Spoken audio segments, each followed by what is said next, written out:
Welcome to episode 9 of the Curious Matter Anthology. I'm Jonathan Pezza, the creator and host of the series. Thank you to everyone out there in listener land. It's taken a little longer than expected to get the second half of the season to you due to the challenges of the COVID-19 pandemic, but I promise it was well worth the wait. It's likely you've never heard of William Hope Hodgson or his stories about Thomas Carnacki, the Ghost Finder. But that just means I have the honor of introducing this cutting-edge writer to a whole new generation. Hodgson was a British author in the early 20th century, whose novels and short stories had him on a trajectory to be immortalized among contemporaries like Arthur Conan Doyle and Ian Fleming. He wrote from 1904 until 1916, and in that time produced 95 short stories, 6 finished novels, and numerous poems. He enlisted in the British Army at the outset of World War I and tragically lost his life during the Battle of the Somme. But even in that short amount of time, his impact on the horror genre can still be felt today. Now, I love a good ghost story. There must be something in our DNA that draws us towards tales of the supernatural, because it's likely the oldest literary tradition on the planet, dating back as far as we have records. From Egyptian mythology to Greek tragedy to Japanese no theater, people throughout the history of the world love ghosts. Many of Hodgson's stories dealt with supernatural themes, but unlike other writers at the time, his tales were truly scary. Thomas Carnacki wasn't the first ghost detective, but he was the first to take a scientific approach to the realm of the paranormal. In fact, the stories were filled with extremely cutting-edge technology for 1910 when the first story appeared. Things like vacuum tubes, circuitry, portable batteries, mobile flash photography, and electrical recording of audio phenomenon were included in his tales, even though at the time many of these advancements were in the earliest stages of development. The thing that struck me most about Thomas Carnacki as a character, though, was that he was the first to admit he was afraid. That fear was natural in the face of the unknown. Necessary, in fact, as a way to understand our place in a universe that stretches and will likely always stretch far beyond humanity's ability to understand. Over the next 4 episodes, we will be presenting 2 of the detective's greatest cases. This first story is titled Gateway of the Monster and appeared in the January 1910 issue of The Idler. This episode of Curious Matter is rated explicit and includes adult language and violence comparable to an R-rated film. Our show is designed to be a completely immersive HD audio experience and is at its best when played through high-quality stereo speakers or headphones. So, grab your popcorn, turn out the lights, and enjoy our presentation of Carnacki.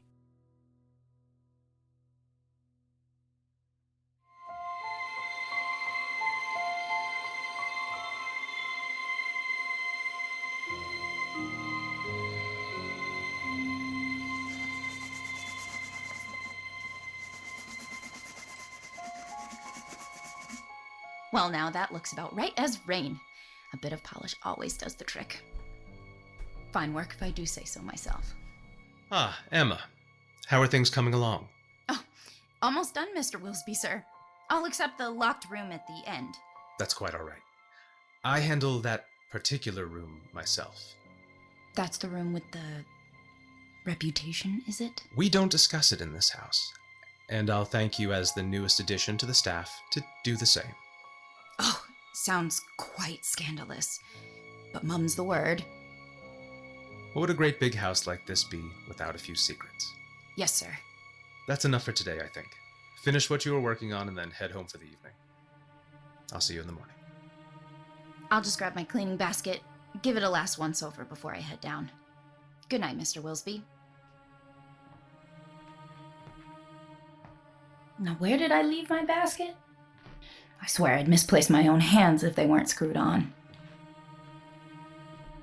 Oh, there you are. It's a shame. A big old house like this and no one living in it. No accounting for the rich, I guess. Oh! My dear, you scared me. Hello? Hello? Mr. Wilsby? Did you need something? Mr. Wilsby? Mr. Wilsby? Did you want me to take care of that last room after all?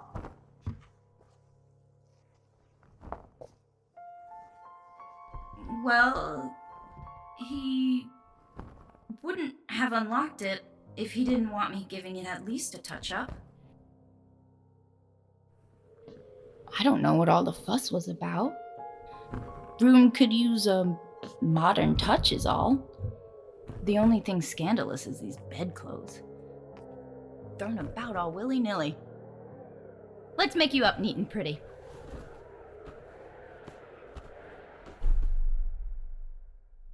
How odd. I could have sworn the window must have been open from the... Emma? Oh, Emma? Are you still up here? I'm in here! Oh, God. No.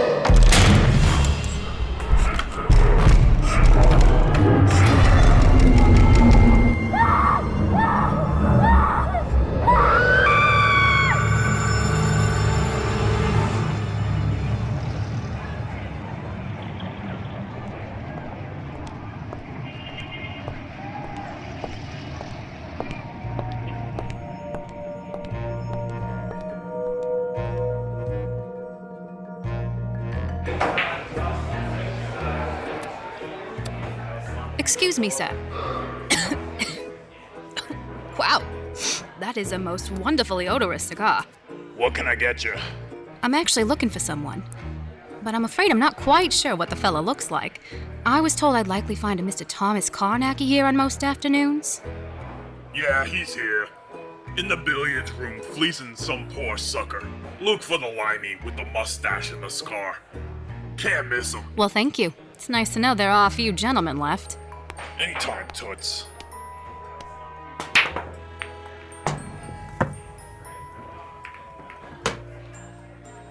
Afraid that's the pot, frame, and match, sir. I believe this is when you Americans like to say, pay up. A pleasure. You cheated. I most certainly did not. There's no way anybody could pull off a shot like that without a trick ball. Let me see it. Suit yourself, but I warn you, you will not find anything but the ordinary before you. Then you cheated somewhere else. You seem like a man well acquainted with failure. Chalk this one up to my clear cognitive superiority. Consider this an education in the value of geometry and physics. Your what? My meaning being, I am not a Luddite like yourself. No offense meant. Give me my damn money back. Afraid not, my friend. A bet is a bet. I'm not gonna ask you again. Carnacki, watch out! He's got a knife. Of course he does. Alas, this was my favorite cue. Shall we? Wow, that is a lot of red balls. I thought pool was less monochromatic. Oh, don't stop the fight on my account. This appeared on the cusp of turning interesting. I'll find you some other time, Carnacki. This ain't over. I shall be right here. Thomas Carnacki, I presume? Check out the gams on her. Cute kid. I'm old enough to show you. Arkwright, that's enough. Excuse my assistant, don't let his minute stature fool you. I assure you he is a man grown. He was simply born with achondroplasia, dwarfism. My companion's name is Mr. Arkwright. And I am Thomas Carnacki. I thought dwarves only appeared in fairy tales. First name's Samson. I could show you a fairy tale if that's your thing. What can I do for you, miss? Name's Mabel Dodgson with the Boston Evening Examiner. I write for our occult and mysticism column. People are just gaga for that kind of stuff nowadays. Ghosts and mediums, ectoplasm, sells like hotcakes apparently. I heard that you... We got nothing to say to muckrakers like you. Come on, Carnacki. I am very sorry, but we have nothing to share with the tabloid co-conspirators of charlatans and con artists. Come again? I am a journalist, sir. It's because of people like you that these so-called mediums have become wolves to the sheep, selling false goods, preying on tragedy and loss for exorbitant fees. The grieving mothers and widows of war deserve better. Don't you agree? You should be ashamed of yourself. You seem nice. May I suggest finding another line of work? Perhaps consider a more respectable avenue. I hear horoscopes are popular. I find it a bit high and mighty for the man known as the Ghost Finder to lecture me about con artists. You have quite the client list. Way I heard it, Reginald Anderson paid you a small fortune to get rid of the problem at Cornish Downs. You don't know nothing, lady. That's Reginald Anderson of the Anderson Textiles Empire. It's quite the amazing story how they rose from literal rags to riches. I guess some people have all the luck. Well, maybe not so lucky anymore. It's a tragedy what happened to his son's family, though, wouldn't you say? It was indeed. See, I've been doing some digging, Mr. Carnacki. Rumor is, you are rich as Croesus. You earn all that, shocking the poor rubes at pool are just the high society suckers of Fifth Avenue. The readers would sure love to know. Snooker, madam. If you plan to slander someone, at least get the details correct. This game is snooker. Look, I'll level with you. I don't believe a lick of it. All that boogity-boo, it's applesauce. Hogwash. But the hoopleheads do love it. If you don't believe, or at least pretend to believe, then why even here? 'Cause they don't give serious assignments to women. The fluff? Sure. They give us the garbage that no other serious reporters would touch. Funny thing is, Cornish Downs don't sound like fluff to me. It sounds like foul play.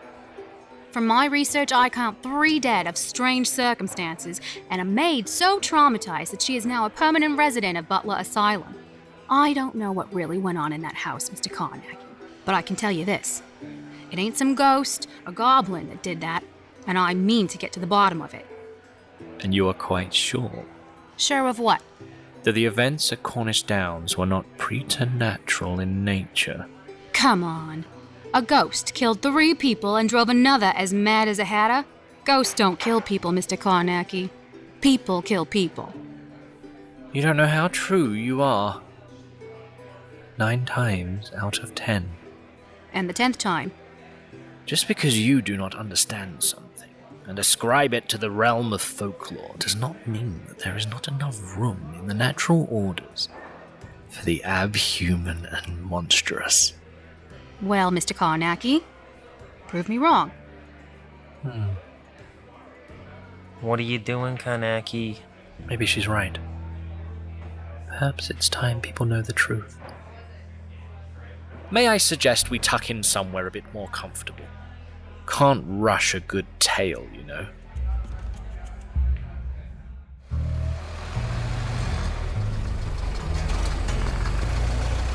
Ah, here we are. It appears they are opening the gate for us. Wow. Now that's what I call a house. A castle. Apparently, they had it shipped stone by stone from Finland. Don't they eat rotten fish in Finland? I'll let you ask our host. It appears he's come out to greet us himself.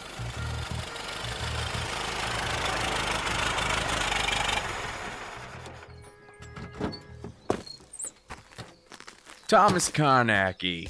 Thanks for coming all the way out here to our little shack in the country. Reginald Anderson. Put her there. Yes. My pleasure.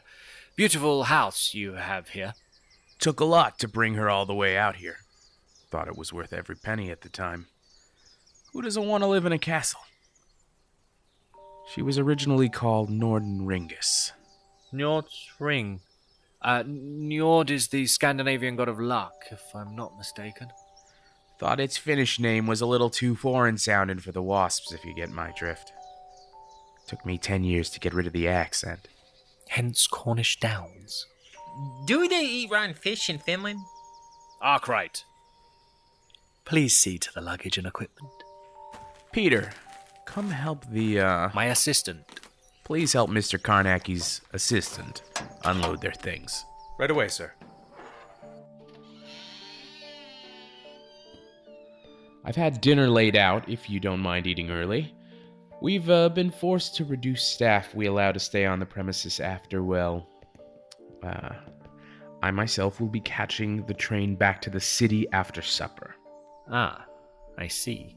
And who will remain to assist in my investigation? Peter. He's been with us since we laid the first stone.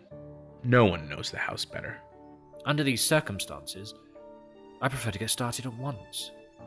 That is, if you don't mind forgoing the meal.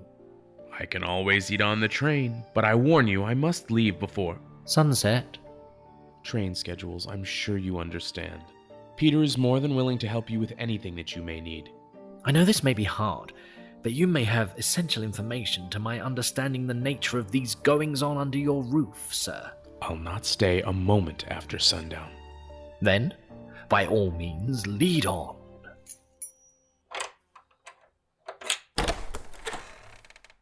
Thank you, Peter. I hope you don't mind if I wait out here. Not at all.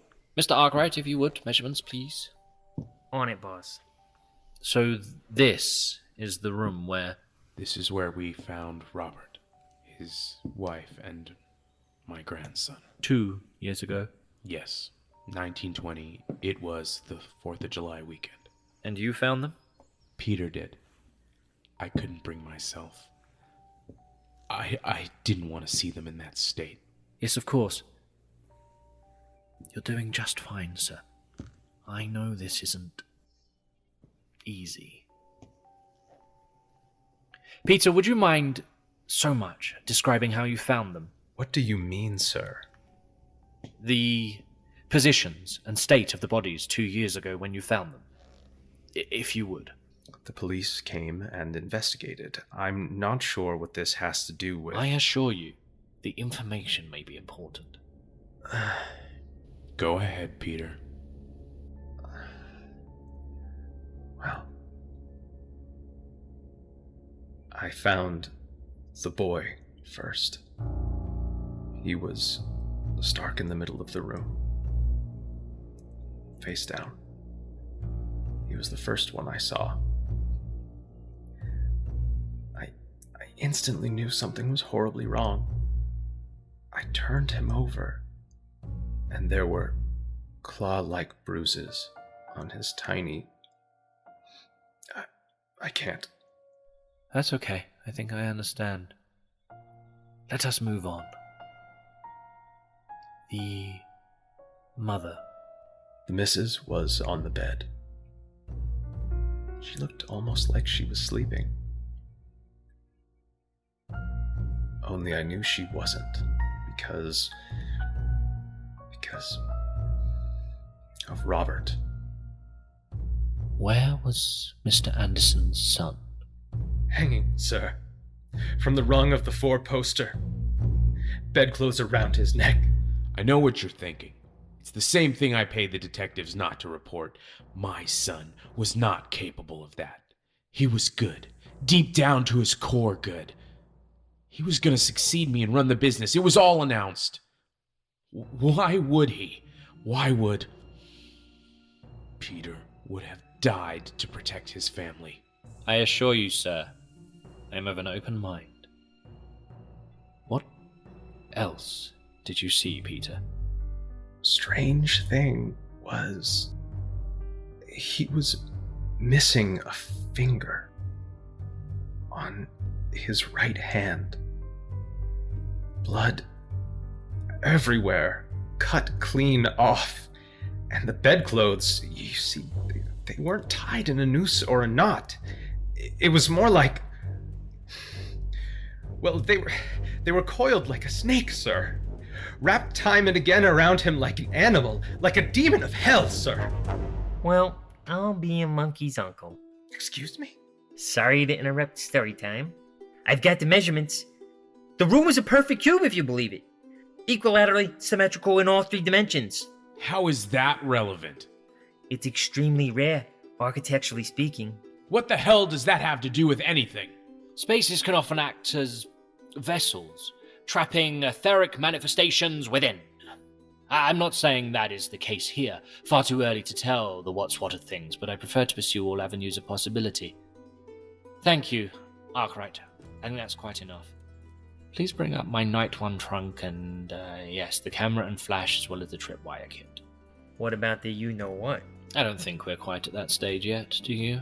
Fine by me. The damn thing's heavy. Now, where were we? Ah, yes, demonic bedclothes. Was that everything?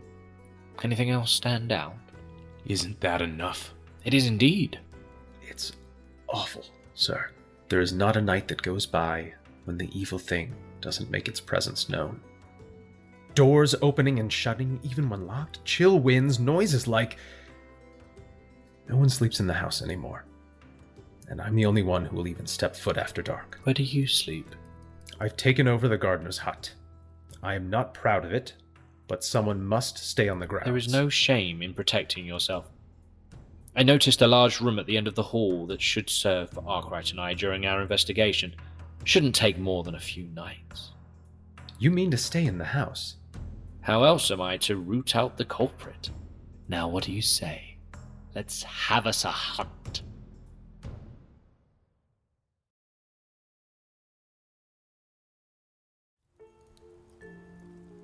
So you mean to tell me that after being presented with clear evidence that there was a cover-up of Robert Anderson murdering his own wife and child, you still continued with your charade? Even if, as you say, the Anderson heir had committed those grievous acts, which it is now my belief he did not, my duty in the matter was to ascertain the validity and cause of the preternatural disturbances.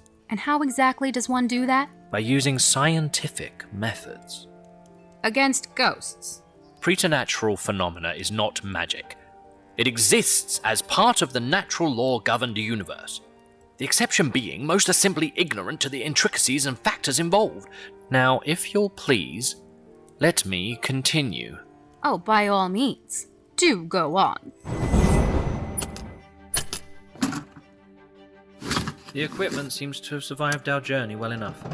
How's the visual inspection of the room come along? No secret doors or false floors that I could find. Window locks are all intact. There might be an attic or crawl space above. We're checking out to see if anything's fishy. Yes, quite right.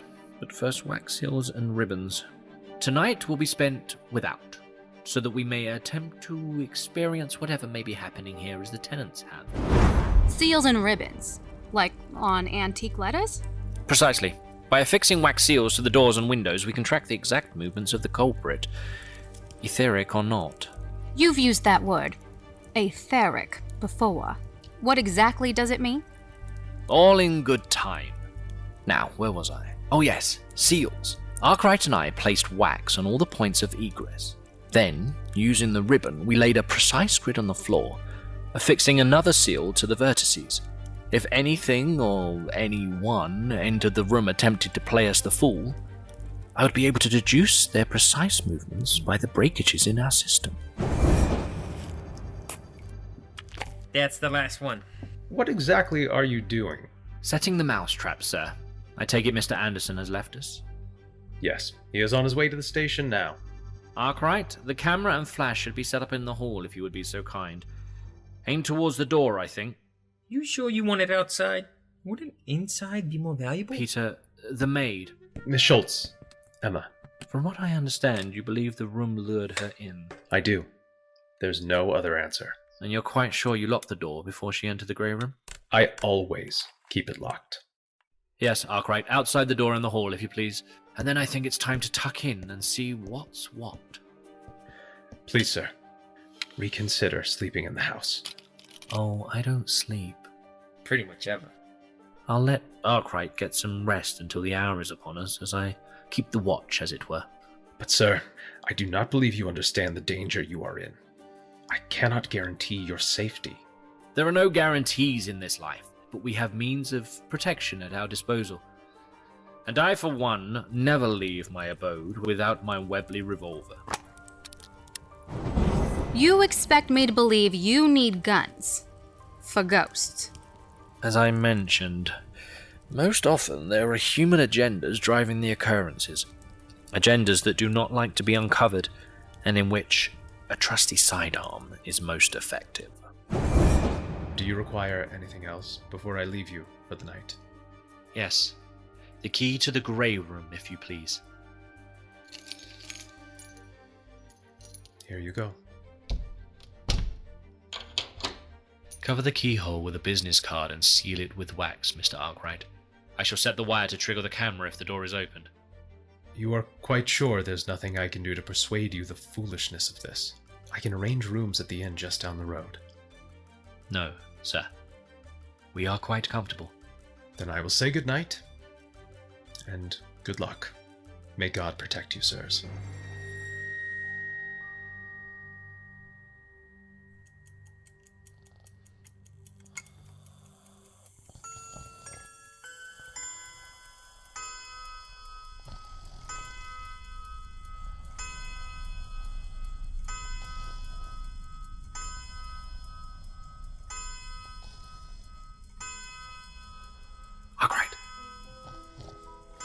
Arkwright. I'm up. Whew. When did it get so damned cold? A moment ago, just as the clock struck. I think the hour is upon us. Quickly now, get the dark lamps lit with the hoods closed.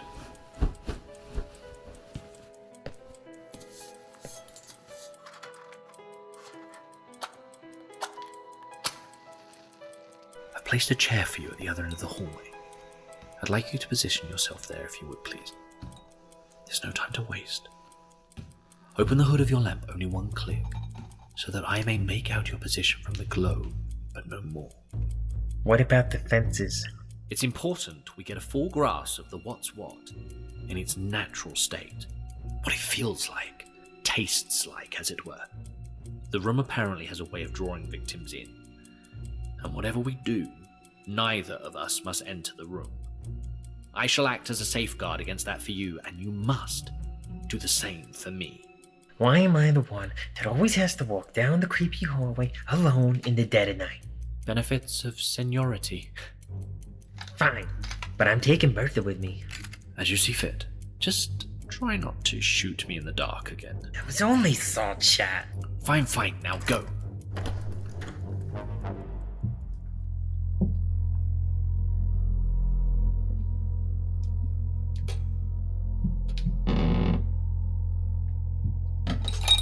I can't see anything beyond the tip of my nose with the hood set on the lamp like this. Patience. Your eyes will adjust to the darkness. Open the hood only in the case of emergency.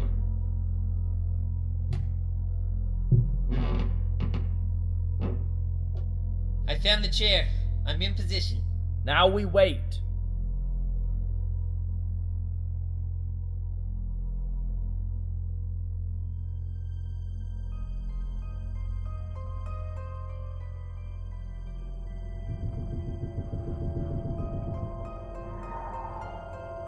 I hear something. Quiet.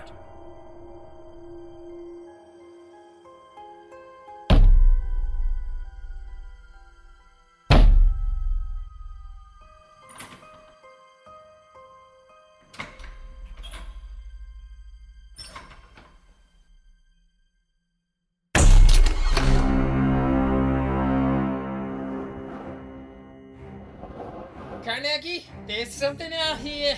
The flash has blinded me. But in the brief illumination, there was a shape. Tell me, what did you see? I'm as blind as you from that damned flash. Apparently the accounts were not exaggerated. Most extraordinary. What should I do? Oh, for the love of... It's in the hole! Quickly, man. Close the door! Close the door!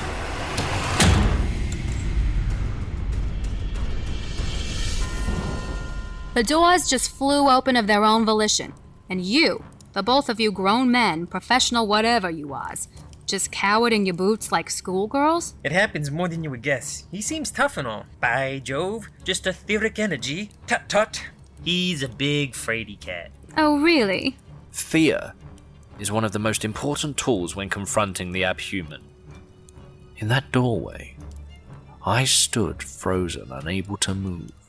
Prickles along my spine with a dread of the spirit so complete and oppressive. It was all but suffocating. Fear is a function of the mind's ability to protect itself. Hone your understanding of fear, and it may be a barometer for predicting the weather, as it were. And what did your barometer tell you? That a storm was coming. Carnacki! A circle. We must lay down a protective circle. Next time you go down the hall with the homicidal ghost. Shh, listen. It's in the hall. The chalk. Yeah. Stand here in the center, now. What was the chalk for? To draw a defensive circle. A decagram, to be precise, along with the 8 signs of the Samar ritual. I thought you were a man of science.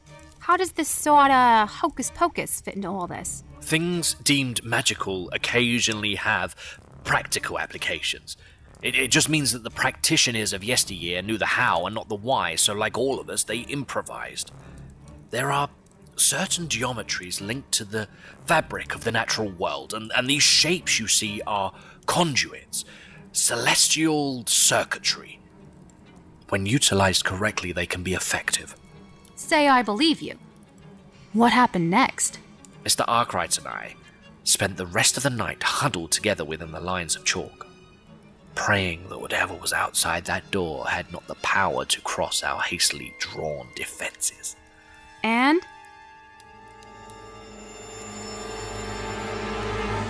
The hour grows late. We shall continue this in the light of a new day. Return tomorrow. You've gotta be kidding. You're gonna leave me there? He always does this. Good night, Miss Dodgson.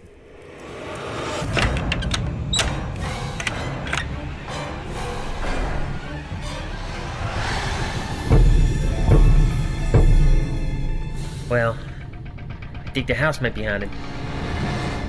Indeed. I hope you enjoyed our presentation of Carnacki. If you haven't yet, please make sure to subscribe for free on the podcast platform of your choice and rate us with 5 stars today. If you like the podcast, leave us a review and connect with us on Twitter, Instagram, and Facebook under the handle @CMAnthology. This episode was dramatized, directed, and edited by me, your host, Jonathan Pezza. It was co-produced by Melissa Starr. Our ensemble cast self-engineered their recordings at home and include the talented voices of Stephen Weston as Thomas Carnacki, Ali Rivera as Mabel Dodgson, Philip Gray as Samson Arkwright, Chris Amick as Peter, Alexandra Amick as Emma, Jeremy Pezza as the bartender, and Jonathan Pezza, me, as Reginald Anderson. The score was provided by Epidemic Music, sound effects were provided by Soundsnap.com. The Gateway of the Monster is a work in the public domain and was produced in accordance with U.S. copyright law. Curious Matter is a production of Jonathan Pezza Inc., copyright 2020, all rights reserved. If you have a question or feedback or just want to write and say hello, I'd love to hear from you. So reach out to me at jonathan@curiousmatterpodcast.com or check us out online for more information at www.curiousmatterpodcast.com. Here on Curious Matter, we dedicate each episode to an independent bookstore. This episode goes out to the Lit Bar, Bookstore and Chill, the only independent bookstore in the Bronx. This bookshop and wine bar serves up great reads and great wine. Opened in 2019, their mission is to create a haven that inspires reading, encourages healthy social connections, highlights diverse voices, and increases intellectual visibility in the Bronx. You can find them at 131 Alexander Avenue, Bronx, New York, 10454. And though it may be harder to sip and browse due to the COVID-19 outbreak, don't worry, they have you covered, with their full selection available online at thelitbar.com or through their online store, bookshop.org/shop/thelitbar. So do yourself a favor. Head on over and buy yourself a book. Coming up on the next episode of Curious Matter, find out how this case ends in the conclusion of Carnacki, Gateway of the Monster. You won't want to miss it, so make sure to subscribe for free today, and thank you for listening.